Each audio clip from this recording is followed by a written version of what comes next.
Nice. Alright, and Chris and Tyler, we both know, haven't played yet because, I mean, it's Thanksgiving break.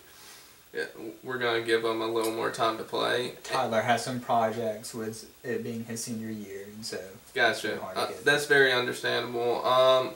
Race, how did the match between you and Jaren go? It was a good match.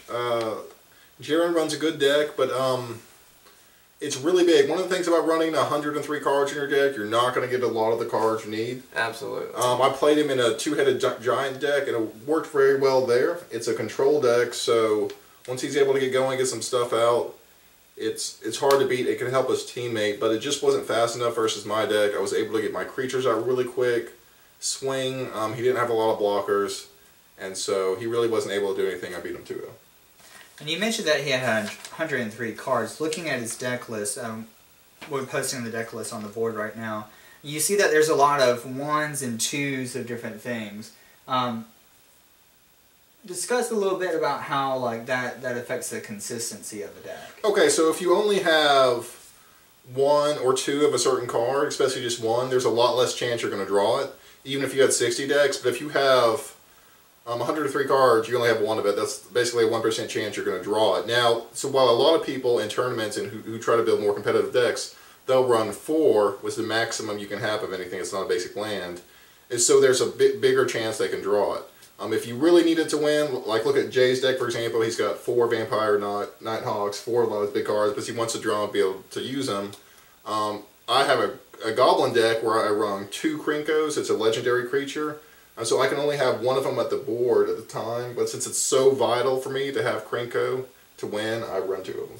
And, I mean, like I said earlier, if you literally just play by the books and build your deck to...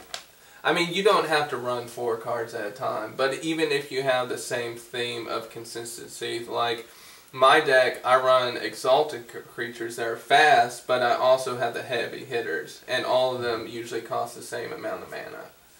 And all this will be discussed. Tyler's going to be running a how to build a deck class, a deck building class, once the new year starts, before schoolwork picks up. So he'll be going over different things about different deck builds, and also why you would want to choose to run 4, 3, 2, or even 1 of a creature. Because there are instances where you would only want to run 1. Definitely. And so looking back at the board, we'll go back over week 3. We had Brandon beating Jay in an upset match, 2-1. We have Maynard and Kyle tying. Race was able to beat Jaren, and then I was able to beat Zach. And then we have Chris and Tyler, who haven't done their match, but one of them's going to come away as a 3-0, the other one will come away as a 2-1. I would like to think this is going to be an upset.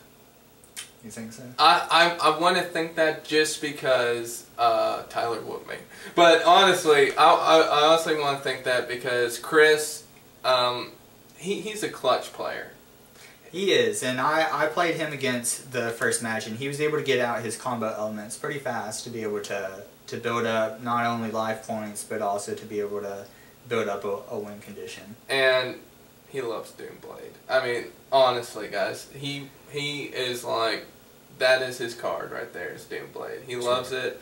And for Tyler playing his big character, his big creatures, he has to watch out for that. Even though Tyler has an extraordinarily strong deck. So you heard it here first. Brandon's prediction, a revenge prediction of Chris beating Tyler. You say 2-1? I'm going to say this is definitely going to be a very close game. I'll say 2-1. I couldn't disagree more, Brandon. Chris isn't very experienced. I mean, he has not experienced to Tyler.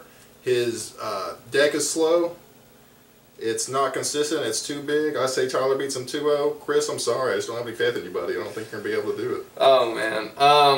I do admit Chris's deck is pretty slow, but I myself am worried going up against him in the later weeks to come. And I'm going to have to hold my view, and we will be back after the break to look over some of the interesting creature cards that we have in each person's deck.